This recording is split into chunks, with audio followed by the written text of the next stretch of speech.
하나님의 주와 그리스도가 되게 하셨느니라 하니라. 아멘. 할렐루야. 아멘. 우리가 사도행전을 시작해서 3주째입니다.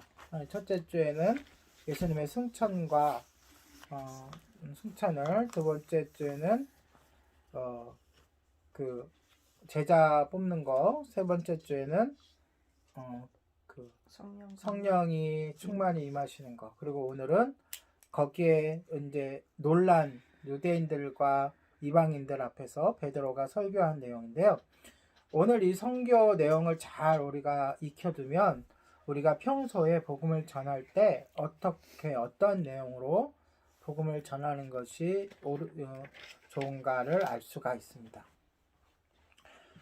1절에 보니까 성령의 충만함을 입은 베드로와 11사도가 함께 일어났다. 함께 일어나 소리를 높여 유대인들과 예루살렘에 사는 모든 사람에게 구약의 선지자 요엘의 그 예언을 근거하여 사람들이 이상히 여긴 성령 강림에 대하여 성경적 근거와 의미를 제시하는 거예요. 그러니까 모두 일어나서 12사도죠. 베드로까지 합치면. 그러니까 이게 베드로만의 설교라고 할 수 없고, 왜냐면 그 당시에 뭐 녹음기가 있는 것도 아니고 뭐 마이크가 있는 것도 아니고 제자들이 각각 그 모여 있는 사람들 무리 가운데로 가서 다 설명을 하고 설교를 하고, 또 베드로는 좀 잘 들리는 높은 곳에 올라가서 큰 소리로 이렇게 설교를 하는 그 모습을 우리가 상상해 볼 수 있습니다. 베드로는 이 당시에 여기에 이제 초대교회의 그 지도자로서 세워졌던 것 같아요. 중심 지도자. 근데 이후에 나중에 보면 이 예루살렘 교회가 박해를 받고 흩어지게 되잖아요. 그때도 사도들은 예루살렘에 남아 있었어요. 그런데 박해가 더 심해지고 또 이방인들에게 복음을 전하는 것을 깨닫게 돼요. 나중에 베드로가. 그런 후에는 베드로가 예루살렘 교회를 떠나서 이제 지역 곳곳을 돌아다니면서 복음을 증거하거든요. 그때의 이 예루살렘 교회는 예수님의 동생인 야고보가 이제 그 예루살렘 교회를 맡아가지고 중심적인 역할을 하게 됩니다. 네. 그래서 지금 이 당시에는 아마도 베드로가 이렇게 좀 대표격으로, 그래서 이제 아까도 얘기했듯이 이 복음을 12사도가 각기 열심히 전했지만 대표적으로 베드로의 설교를 실은 것 같아요. 네. 누가가 베드로의 설교를 발췌해서 잘 정리해서 실은 것 같습니다. 베드로는 먼저 15절을 한번 보실게요. 15절 같이 읽을까요? 15절 시작. 때가 제 삼신이 너의 생각과 같이 이 사람들이 취한 것이 아니라 라고 밝히는 거죠. 그들이 왜요? 어떤 사람들이 조롱하기를 이 사람들이 세술에 취했다라고 조롱했다 그랬잖아요. 그렇죠? 그걸 베드로가 듣고서 세술에 취한 것이 아닌데 이유가 뭐예요? 시간이 몇 시라고요? 3시. 네, 여기서의 3시는 9시에서 12시를 가리키는 거예요. 지금 현대 시간으로. 근데 이 시간이 언제냐? 유대인들은 성전에, 그러니까 예루살렘에 있는 유대인들은 매일매일 성전에 올라가서 3번을 기도합니다. 그 시간 중에 이 9시는 첫 번째로 기도하는 시간이에요. 그래서 이 시간에는 뭘 먹지도 않아요. 네. 그러니까 뭘 먹지도 식사도 하지도 않는데 무슨 술을 먹냐고요. 네. 이 시간에 그렇게 이야기를 하는 거예요. 맑히. 술 취한 게 아니다. 지금 시간을 봐라. 3시, 다시 말해서 오전 9시인데 무슨 술을, 특히 기도하는 시간인데 무슨 술을 먹고 이렇게 술에 취해서 이렇게 하겠느냐라고 하면서 요엘의 예언을 인용합니다. 이 요엘 선지서의 예언은 그 유대인들이 늘 하나님께 그 구세주를 기다리면서 읽었던 내용이에요. 요엘서는. 왜냐하면 메시아에 대해서 구세주에 대해서 예언했던 내용들이 풍성하게 있기 때문에, 그래서 오늘 본문에 그 소개를 하죠. 오늘 본문에 보니까 어떻게 소개를 합니까? 제가 읽어드릴까요? 아니면 17절 같이 읽을까요? 17절 시작. 하나님이 말씀하시기를 말세에 내가 내 영을 모든 육체에 부어주리니 너희의 자녀들은 예언할 것이요 너희의 젊은이들은 환상을 보고 너희의 늙은이는 꿈을 꾸리라. 그리고 남정과 여정에게 영을 꼭 성령을 부어주리니 그들이 예언할 것이다. 이렇게 말세가 언제입니까? 예수님의 초림부터 예수님의 재림 사이를 이야기하는 거예요. 말세라는 것은 마지막 세대다, 마지막 때다 이렇게 얘기하는 거예요. 그러니까 마지막 기회가 우리들에게 주어진 때인 거죠. 그렇죠? 무슨 기회예요? 예수 믿고 구원받을 기회가 주어진 때예요. 그때의 기간이 언제라고요? 예수님의 초림부터 예수님의 재림까지. 네. 이때는 주님께서 무엇을 부어주신다고? 하나님의 영을 부어주신다. 내 영, 즉 성령님을 부어주신다. 그래서 성령이 부어주시면 예언도 하고 환상도 보고 꿈도 꾸고 그렇죠? 그렇게 할 것이라고 얘기하는 거예요. 이 예언서를 요엘서를 이렇게 이야기해 준 이유는 너희가 믿고 구하고 기도했던 그 내용이 지금 이 현장에서 이루어진 거라는 거예요. 성령의 이 역사가 일찍이 하나님께서 말씀하신 것의 성취이며 이 모든 일이 자신들뿐만이 아니라 모든 육체, 다시 말해서 유대인뿐만이 아니라 주의 성령이 임하는 모든 육체 가운데, 모든 민족 가운데 일어날 일임을 설명하고 있는 거예요. 왜요? 듣고 있고 보고 있고 놀란 사람들이 유대인만이 아니고 유대인으로 개종한 각 세계 지역에서 명절을 지키려고 왔던 사람들까지 포함되어 있기 때문에 오늘 본문은 아니지만 다음 주 본문에 보면 이들이 예수님을 믿잖아요. 유대인만 예수님을 믿은 게 아니라 유대교로 개종한 그 헬라인들도 예수님을 믿는단 말이죠. 베드로는 예수님께서 전하신 하나님 나라의 비밀에 대하여 깨닫지 못하던 자였어요.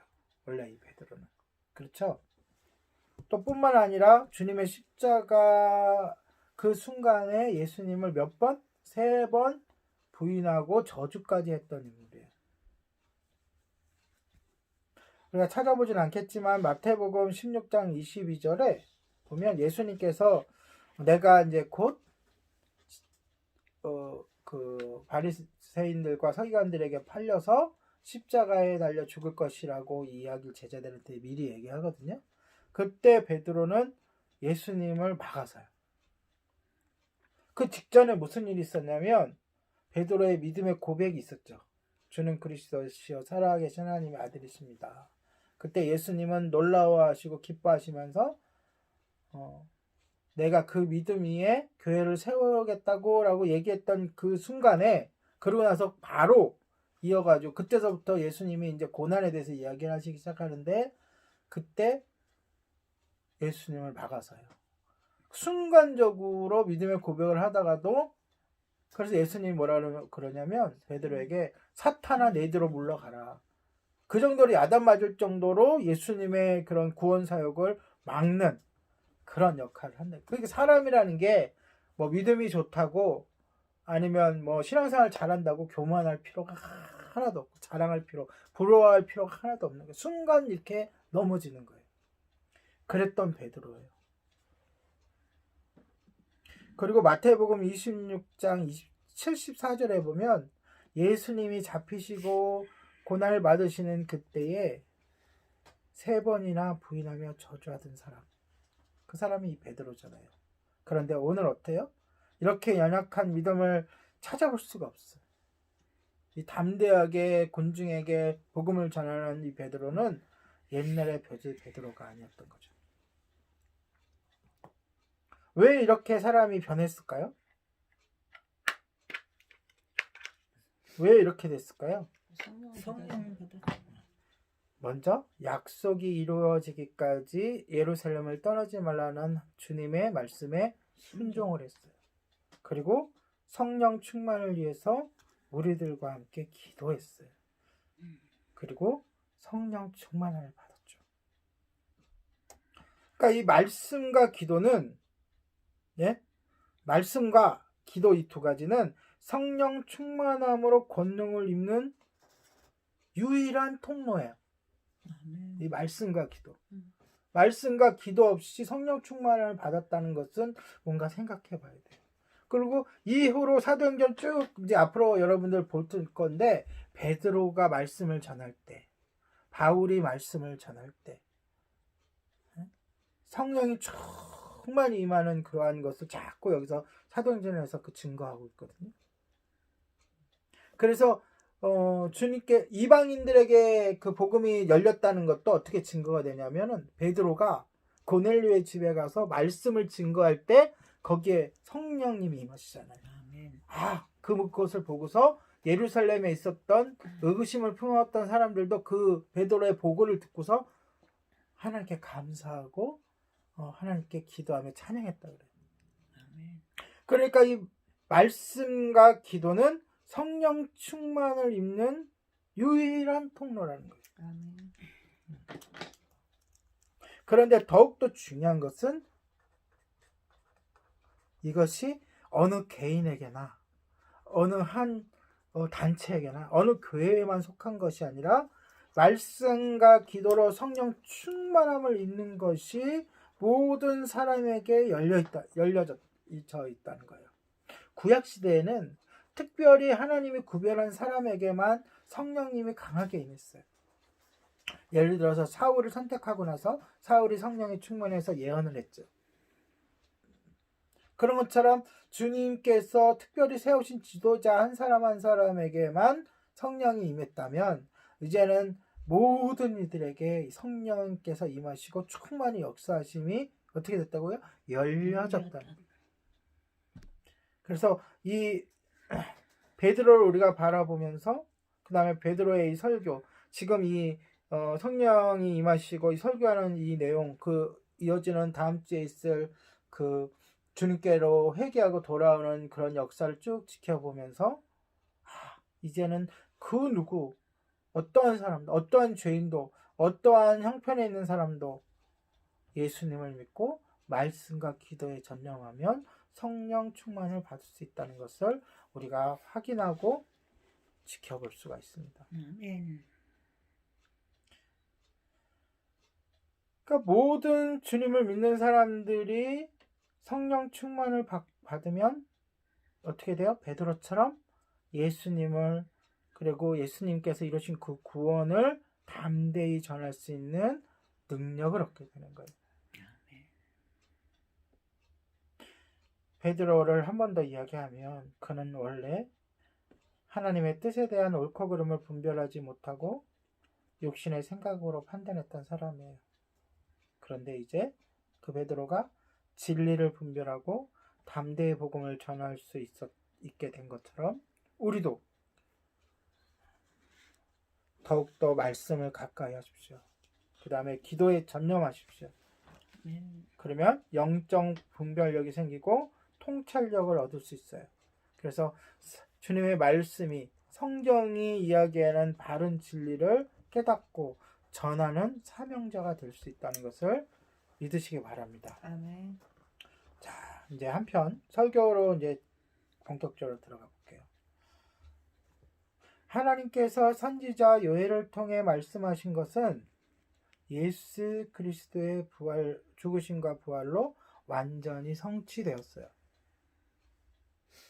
예수님이 죽으시고 부활하신 것으로부터 예언이 성취되기 시작해요. 21절에 한번 보세요. 누구든지 주의 이름을 부르는 자는 구원을 받으리라 라고 하는 것이 요엘의 마지막 선언이에요. 그렇죠? 마지막 때를 쭉 이야기하면서 이렇게 환란이 있고 공고가 있고 힘들어질 때에 누구든지 누구의 이름? 여기서 주가 사도행전에서 특히 사도행전 이후에 주라고 얘기하면은 모두 예수님을 얘기하는 거예요. 예를 들어서 구약을 이용할 때 주는 하나님이 될 수도 있고, 오늘 다윗이 고백하는 그 시편의 주가 주에게 할 때는 하나님이 예수님에게 이렇게 번역이 되지만, 그 신약의 인물들이 주라고 그러는 것은 우리를 위하여 십자가에 달려 돌아가시고 부활하신 그 우리의 생명의 주님, 그 예수님을 가리키는 거예요. 그러니까 누구든지 주의 이름을 부르는 자는 이라고 베드로가 인용을 했으니까 이 주가 누구예요? 예수님. 예수님의 이름을 부르는 자는 구원을 받으리라, 이렇게 얘기한 것이 요엘의 마지막 이 얘기를 하고 싶어서 앞에 얘기를 쭉 한 거고요. 요엘이 그것을 언제 이루어져요? 예수님께서 십자가에 달려 돌아가시고 부활하시면서 온전한 우리의 구주가 되어주신 거죠. 구원을 완성해 주신 거죠.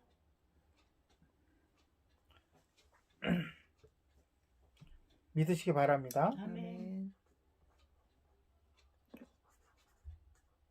아까도 얘기했지만 이제 이 복음이 이방인에게, 모든 민족에게 열려 있어요. 그렇죠? 특정한 민족이 아니에요. 특정한 사람이 아니에요. 어느 교회는 구원이 있고 어느 교회는 구원이 없다, 이게 아니고 그리스도를 제대로 믿는, 예수님을 나의 구주로 영접한 그곳에는 구원이 있는 거예요. 이걸 우리가 명심해야 돼요. 그래야 분열하지 않고 서로 싸우지 않고 서로 비난하지 않고 오로지 하나님께서 원하시는 그러한 신앙을 가지고 통일된 교회로서, 한 교회로서 나아갈 수 있는 거예요. 물론 이단은 다른 거죠, 그렇죠? 하나님의 말씀을 곡해하고 왜곡하니까. 구약의 선지자들은 사람이에요, 그렇죠? 그래서 제약을 받을 수밖에 없어요. 공간적으로, 시간적으로. 그래서 북이스라엘에서 활동했던 선지자들이 있고 남유다에서 활동했던 선지자들이 있고 그 이방인 민족에게 가서 활동하던 선지자들도 있어요. 그러나 성령님은 하나님이시잖아요. 제한이 있어요, 없어요? 없어요. 그 제한을 받지 않으시는 성령님의 사역을 통해서 어떤 일이 이루어져요? 우리 함께 읽었던 17절에 보니까 환상을 보고 꿈을 꾸는 일들이 만민들로 하여금 경험하시고, 여기에 보면 자녀들이 예언할 것이요, 또 젊은이들이 환상, 이렇게 얘기한 거는 자녀들만 예언하고 젊은이들만 환상을 보고 노인들은 꿈을 꾸고, 이 얘기가 아니에요. 네. 모두가 함께 이러한 일들을 경험한다는 거예요. 자, 그러면 젊은이들이 환상을 본다는 건 무슨 뜻일까요? 물론 주님께서 우리들에게 환상을 보여주시기도 해요. 그러나 더 궁극적 의미는 하나님의 말씀을 이해하고 나아갈 길을 밝히 알고 막연한 것들이 아닌 약속의 말씀을 붙잡게 된다는 거예요. 하나님의 말씀을 깨달아진다는 거예요. 환상이라는 것은, 꿈이라는 것은 구약시대에 하나님이 하나님의 말씀을 전하고 하나님의 뜻을 정하는 데 사용했던 도구였어요. 물론 신약시대에도, 지금 시대에도 환상을 주님께서 주실 수 있죠. 전능하신 하나님께서 필요하면 우리들에게 환상을 주시겠죠. 그리고 저도 제가 한때 이 병 때문에 금식기도원 들어가서 기도할 때 하나님께서 보여주신 것들이 있어요. 네. 그런 것들이 다 유효하다고 생각해요. 그리고 저에게 힘을 주시고 약속을 하시고 회복하게 해주시는 역사가 있었어요. 네.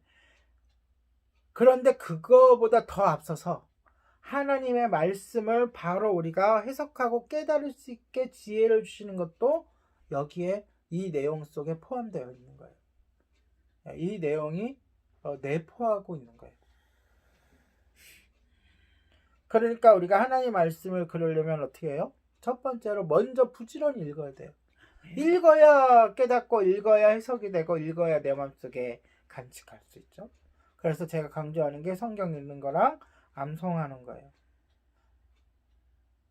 그리고 젊은이들이 환상을 본다는 거 설명했고, 노인들이 꿈을 꾼다는 거는 뭡니까? 물론 우리가 꿈으로도 주님께서 나타나세요. 그리고 저도 늘 잠자기 전에 꿈에 주님께서 나타나셔서 저에게 은혜 주시고 말씀해 주시고 회복을 달라고 기도하고 잠을 잡니다. 그런데 여기서 얘기하는 꿈은 그 차원을 뛰어넘는 이야기예요. 여기서 왜 노인들을 언급했을까요? 그것은 이 환상이나 꿈은 주님께서 주신 성령님께서 부어주시는 계시는 성령께서 부어주시는 지혜는 나이와 체력의 제한을 받지 않는다는 거예요. 우리 여기 권사님 보세요. 우리보다 훨씬 나이가 더 많으시더라도 이 삶을 보시면 하나님의 말씀을 읽고 하나님의 말씀을 깨닫고 주님의 뜻을 구하고 그 뜻을 따라 살아가는 그 모습을 볼 때에 바로 이 말씀이 성취되었다는 걸 우리가 볼 수가 있는 거예요. 성령님의 임재와 충만함은 나이와 상관없어요. 우리의 체력과도 상관없어요. 건강과도 상관없어요. 우리가 갖고 있는 부와도 재물과도 상관이 없어요. 하나님이 원하시면 우리에게 충만히 임하여 주시고 그리고 우리에게 능력을 주시는 거예요. 그러니까 우리가 환상과 꿈은 우리에게 막연하게 생각하는 사람들도 있어요. 성경에나 나올 법한, 성경에서나 볼 수 있을 법한 그러한 것이라고 생각하는 사람들도 있어요. 물론 성경에 보면 많은 부분이 예를 들어서 창세기 37장 5절처럼 구약에 특히 구약에 하나님의 말씀을 전하는 계시의 방편으로 사용이 돼요. 그러나 이 환상과 꿈이 성경에만 있는 것인가 생각할 때 저는 개인적으로 저의 체험도 그렇고 그렇지 않고 지금도 우리에게 또 유효하게 하나님이 사용하고 계시다라고 고백을 합니다. 그러면 제가 설교를 통해서 여러분들 하고 싶은 말은 여러분들도 필요에 따라 하나님의 주시는 환상과 꿈을 꾸시고 환상을 보시기 바랍니다. 아멘. 그런데 이것이 주님의 뜻이고 주님의 께서 보내주신 것이고 성령님의 역사라는 것을 알려면 기본적으로 하나님의 말씀 안에 우리가 제대로 서 있어야 돼요. 아멘. 그렇잖아요. 그걸 명심하시고 열린 마음으로 열린 신앙으로 여러분의 삶을 사시기 바랍니다. 아멘. 주제를 이제 조금 넘어갑니다. 하나님께서 요엘을 통해서 예수님의 재림에 대해서도 예언을 하고 있어요. 뭐에 대해서? 예수님의 재림. 예수님의 다시 오신 재림은 우리의 신앙에 있어서 굉장히 중요한 거예요. 우리의 신앙을 이끌어가고 유지시키고 뿌리를 받게 하는 것이 바로 이 재림이에요. 과거 한때는 우리 한국 기독교 역사상 이단들이 너무 이 재림에 대해서 이용해 먹고 잘못 사용해서 우리 강단에서 재림에 대한 설교가 뚝 끊긴 적이 있어요. 그러니까 어떤 현상이 벌어지느냐? 성도들이 힘이 없어요. 소망이 없어. 이 세상에 곤고함과 시험과 환난이 오니까 너무 우울에 빠지고 너무 힘들어하고 너무 좌절해. 그런데 우리 서신서에도 보고 요한계시록에도 보고 사도행전에도 보면 초대교회부터 재림 신학은 예수님께서 곧 오신다라는 이러한 것은 줄기차게 계속해서 주장되어지고 믿어왔던 참 믿음이에요. 예수님은 반드시 다시 오십니다. 아멘. 그리고 어떤 모습으로 오세요? 올라가신 그 모습으로 다시 오십니다. 무슨 뜻이에요?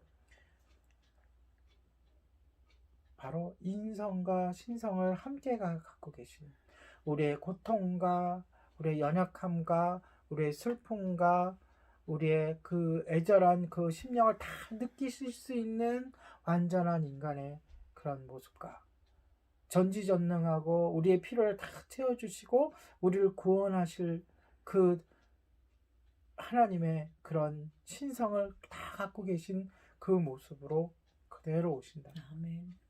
올라가실 때에는 유대 땅 어느 산자락에 몇백 명의 보는 그 가운데서 올라가시지만 오실 때에는 천하 만국에 믿는 사람이든 믿지 않는 사람이든 다 알 수 있는 그러한 방법으로 오신다 그랬어요. 누구도 핑계 댈 수 없는. 그렇기 때문에 지금 뭐 어디에 누가 왔다, 어디에 예수님이 이미 오셨다라고 얘기하는 그런 거짓 증언들은 다 믿으면 안 돼요. 왜? 아멘. 예수님 오셨으면 우리가 알아야 돼요. 밝히 드러나야 돼. 이 세상 누구도 모르는 사람이 없게 예수님 오신다 그랬어요.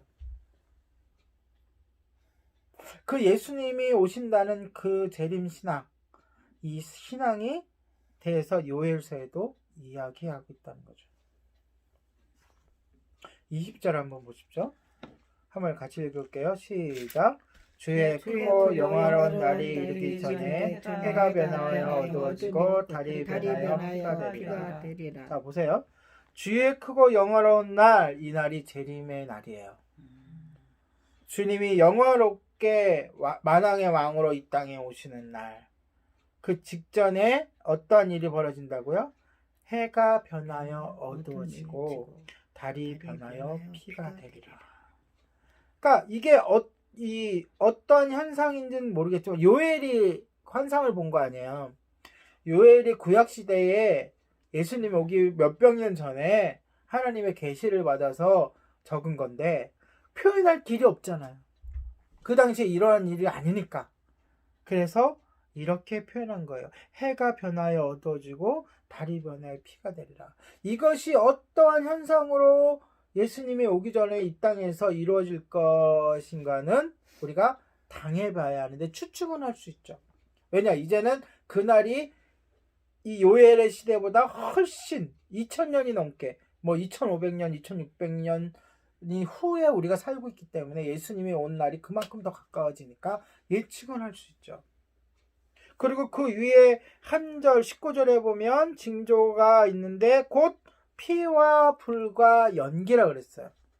그렇죠. 이것도 하나의 그런 예표인데 그러면 어떤 것이냐고 우리가 추측은 할 수 있죠. 그러나 그것이 진리라고 주장할 수는 없는 거예요. 그래서 유튜브나 이런 데 보면 요한계시록 강해를 많이 해요. 그런데 자기 말이 진리고 자기 말이 정답이고 자기 말이 다른 사람의 말은 다 틀리고 자기 말이 옳다고 주장하면 그 유튜브 영상을 더 조심해야 돼요. 하나님께서 이루어주신 예언은 성취가 되고 이루어지는데 그걸 우리가 추측을 할 수 있어. 하지만 그것이 정답이 되려면 그것이 이루어져야 돼. 이루어져야 답을 알 수 있는 거죠. 우리가 시험을 칠 때 시험지를 열심히 공부해서 정답을 적을 수는 있어요. 그러나 몇 퍼센트의 확률로 오답을 적을 수도 있어요. 우리가 시험 치는 사람이 다 100점 맞아요? 수능 치는 사람도 몇몇 사람을 제외하고는 다 한 문제, 두 문제 이상을 다 틀린다고요. 근데 정확하게 알려면 뭐가 있어야 돼요? 답안지가 있어야 돼요.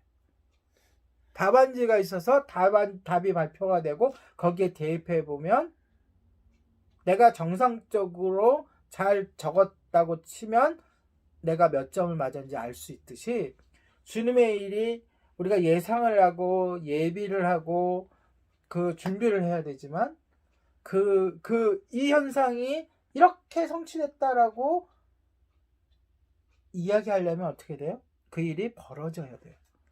그 하나님의 예언은 이미 성취된 것들도 많이 있어요. 많이 있고 그러나 아직 성취되지 않았던 것에 대해서 자기의 의견과 자기의 그런 해석이 그것만 옳다고 주장하는 그 유튜브가 있거나 그러한 설교가 있다면 그것을 조심해야 돼요. 일단 그렇게 하고 넘어가면서 19절에 아까도 얘기했듯이 피와 불과 연기의 징조는 마지막 때의 심판과 관련된 거예요. 심판. 하나님의 심판. 말 그대로 이 대환란에 대한 거예요. 그러니까 이 피라고 하면은 우리가 이렇게 예상할 수는 있어요. 저처럼 많은 사람들의 피겠죠. 많은 사람들의 피가 보여지려면 어떤 일이 일어나야 돼요? 대학살이나 전쟁이 일어나야 되겠죠. 그렇죠? 또는 이 전염병으로 인해서 많은 사람이 죽어야 되겠죠. 그래서 요한계시록에 보면 전염병 얘기가 나오고 전쟁 얘기가 나오고 그러는 거예요. 이 불은 뭐예요? 불. 뭐 전쟁에서 핵폭탄이 터진다거나 이렇게 상상도 할 수도 있지만 예를 들어서 지금 활발하게 땅에 그 화산들이 다시금 활동을 하고 있다 그러잖아요. 땅속에서. 그리고 곳곳에서 지금 화산이 막 그 뉴스 봤죠? 막 분출되고 물이 불바다가 되고 화산재가 막 퍼지고 그리고 지진이 막 일어나서 그 원전 같은 게 문제가 되고 폭파가 되고 막 이런 것들. 그 다음에 연기도 거기 그런 것에 이렇게 연관되어 있겠죠. 그렇게 우리가 예측을 하고 상상을 할 수 있어요. 그런 일들이 일어난 후에 어떻게 된다고요? 중요한 게 예수님이 오신다. 그러니까 요엘의 그런 이 예언은 그 요한계시록과 연결해 가지고 읽으면 참 좋습니다. 근데 이 예언을 지금 누가 지금 설교를 하면서 설명하고 있는 거예요? 갖다가 쓰는 거잖아요. 예수님에 대해서 증거하기 위해서. 그렇죠? 그러니까 이 예수님에 대해서 예수님의 재림에 대해서 설교를 하면서 재림 직전에 이러한 일들이 일어날 것이다 라고 요엘의 예언을 갖다가 설명하고 있는 거예요. 다시 말해서 영화로운 하나님 나라가 도래하기 전에 예수님께서 재림하시기 전에 나타날 심판의 징조가 이러하다. 어떻게 해요? 피와 불과 연기. 그리고 하늘의 해가 어두워지고 달이 변하여 피가 되리라. 그러니까 피가 많이 흐르고 피를 많이 사람이 많이 죽는다는 얘기예요. 그래서 이것을 해석하면서 어떤 사람들은 뭐 3차 대전이 일어날 것이다. 또 어떤 사람들은 커다란 전염병이 있어서 인구의 3분의 1이 죽을 것이다. 뭐 이런 일들이 예측도 많이 합니다. 그러나 그것은 다 예측이다. 네. 그리고 그러한 비슷한 일들이 이제 조금씩 지금 일어나고 있죠. 이 코로나19도 그 중에 그런 것을 이야기하는 것의 한 부분일 수도 있다고 생각되기도 합니다.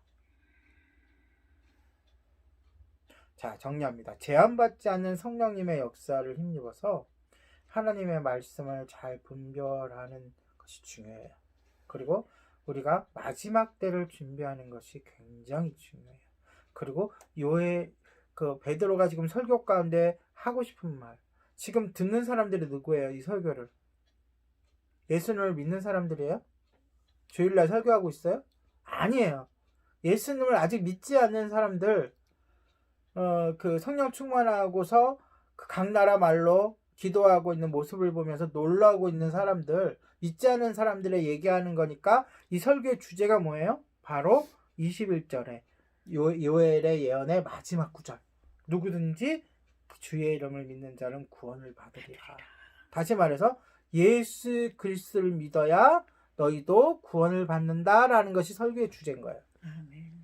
그래서 이 설교가 끝난 후에 다음 주에 우리가 볼 거지만 어떠한 일이 일어나요? 많은 사람들이 예수 믿고 구원받는 역사가 일어나는 거죠. 너무나 부러워요. 저는. 제가 설교 한번 탁 하면은 이런 역사가 일어나면 뭐 우리 교회에 오고 이 얘기가 아니잖아요. 그렇죠? 그런 말씀의 능력이 있는 것. 그 말씀의 능력이 어디서부터 나와요? 성령 충만한 거에서 나오는 거예요. 베드로가 과거에 그렇게 찌질했던 사람이라 그랬잖아요. 그러했던 사람이 이렇게 변화되어서 말씀을 증거할 때 그 말씀의 능력이 나타나는 것은 그가 성령 충만하기 때문에. 성령 충만한 통로는 무엇과 무엇이라고요? 말씀과 기도라. 이렇게 연결이 쫙 되는 거죠. 오늘 본문 자체에 그게 쫙 나와 있는 거예요. 자, 다음 주제로 넘어갈게요. 베드로는 모든 자들 앞에서 복음이 대신 예수 그리스도를 선포하는 거잖아요. 그렇죠? 그런데 예수님을 핍박하고 고소하며 십자가에 달리게 한 장본인들이 유대인들이잖아요. 그들 앞에서 복음을 증거하는 거예요. 지금 왜 이 소리를 그 설교를 듣는 사람들이 아까도 얘기했지만 놀랍고 외국에서 온 사람들을 많이겠어요? 원래 있었던 예수님을 잡아서 십자가에 달려 죽게 했던 사람들도 들을 거 아니에요. 그 무리들에 섞여가지고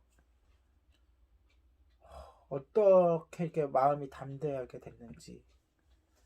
진짜 베드로 자신도 느끼지 못하는 어떠한 그런 성령님의 강력한 역사심 속에 이 베드로는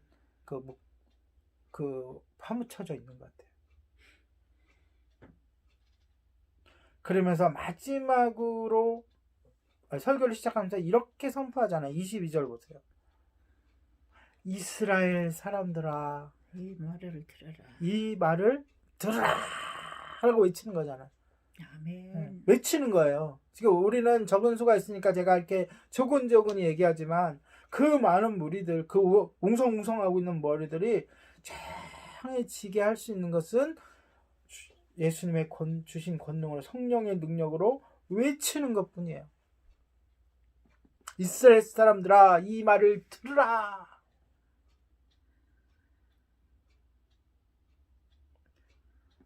예수님을 죽인 자들 앞에서 예수님이 어떠한 분이신지를 입증하는 거예요. 여기에서 우리가 본받아야 될 게 있어요.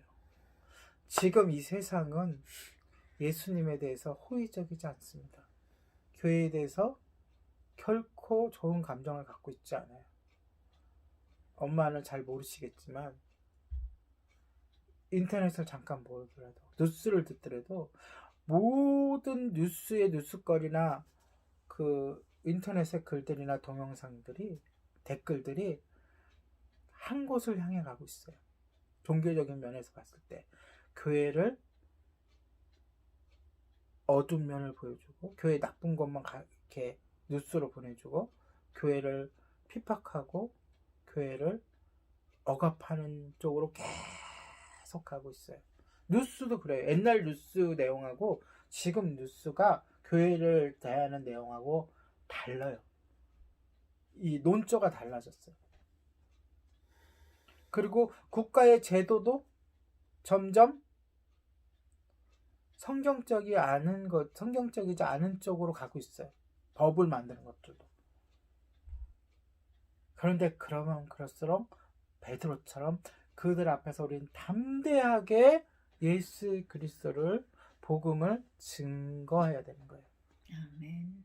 우리 뒤에는 이 복음을 증거하는 우리 뒤에는 그들보다 강하시고 사랑이 많으시고 능력이 많으시고 전지전능하신 하나님이 성령님이 버티고 계신 거예요. 아멘. 그래서 우리가 해야 될 일은 복음을 증거하는 일일 뿐이에요. 아멘.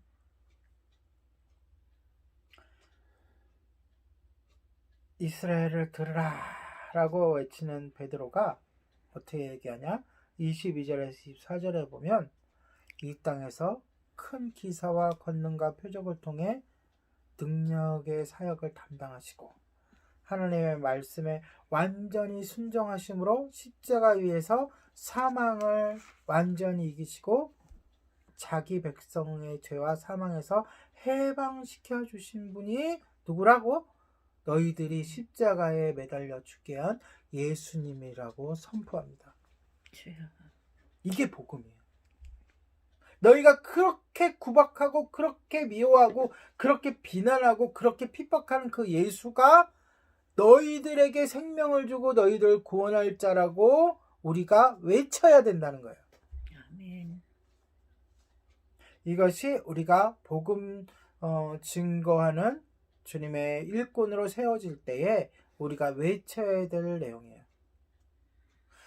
너희가 그렇게 미워하고 핍박하고 너희가 그렇게 폄훼하고 모독하는 그 예수님이 너희들을 구원할 자라는 거예요. 그러면서 24절에서 28절 다윗의 예를 이야기합니다. 다윗이 그를 가리켜 이르시되, 그가 여기서 누구예요? 예수님에 대해서 내가 항상 내 앞에 계신 주를 배웠으며 나를 요동치지 않게 하기 위하여 그가 내 우편에 계시도다 라고 하는 고백을 소개합니다. 이는 시편 16장 8절 11절의 내용을 인용한 거예요. 사무엘하 7장 8절에서 17절에 보면 다윗은 선지자 나단을 통해서 자기 가문의 형통에서 그 가문의 혈통, 그러니까 자기의 그 후손들 중에 하나님의 나라를 견고히 세울 자가 나올 것이라는 약속을 받아요. 그리고 이 시편을 쓰는 거예요. 비록 자신의 후손이지만 그분이 하나님의 아들이신 주라는 것을 깨닫고 이 시편을 썼다는 거예요. 그것을 베드로가 소개하는 거예요. 다윗의 후손이고 다윗의 자손이지만 다윗도 예수님을 가리켜서 뭐라 그랬다고요? 주라고 했다. 주인님, 주라고 했다는 것을 이야기하는 거예요. 왜 다윗을 이렇게 거론했을까요? 그들이 구약시대에 가장 위대하고 가장 본받아야 될 사람이 3명 있어요. 모세, 그리고 다윗, 선지자로는 엘리야. 그런데 이 다윗은 그들이 그렇게 기다리고 있는 그리스도의 예표로, 구원자의 예표로 삼고 있는 사람이에요. 왜? 이스라엘 민족의 초대 왕이었잖아요. 근데 지금 그들은 상황은 지금 어떤 상황이에요? 지금은 식민지 상황이라고요. 그러니까 자기 민족을 해방시켜줄 구세주를 기다리면서, 구주를 기다리면서 다윗을 늘 떠올리고 있어요. 그런데 그 떠올리던 그 다윗이 주님으로 인정한 사람이 누구라고요? 예수님이다 라고 이야기하는 거예요. 근데 그 예수님이 지금 어떻게 계세요? 33절에서 35절 요약하면 하나님께서 그 예수님을 높이 들으셨대. 예, 그 얘기는 부활시키셨다는 얘기예요. 그리고 하나님의 보좌 우편에 앉히셔서 만주의 주가 되게 하셨다는 거, 그렇게 선언을 하는 거예요. 예수님에 대해서. 그리고 만왕의 왕이 되신 예수 그리스도께서 중요한 거예요. 여기서부터 누구를 보내주셨다고요? 보혜사 성령님을 보내주셨다는 거예요. 그 성령님으로 하여금 예수님의 죽음과 부활과 승천, 그리고 곧 다시 오심을 만민 앞에서 전하게 하시는 그 광경을 너희들이 지금 보고 있다라고 얘기하는 거예요. 처음에 어떻게 얘기했어요? 너희가 지금 보고 있는 장면이 술 취해서 그렇게 된 것이 아니라 지금 마지막에 예수님께서 보내주신 성령님이 역사하셔서 하는 행동을, 복음을 증거하고 있는 각 나라 말로 증거하고 있는 것을 너희가 지금 보고 있다라고 결론을 내리는 거예요. 아멘. 그러면서 마지막으로 36절 결론을 이렇게 내립니다.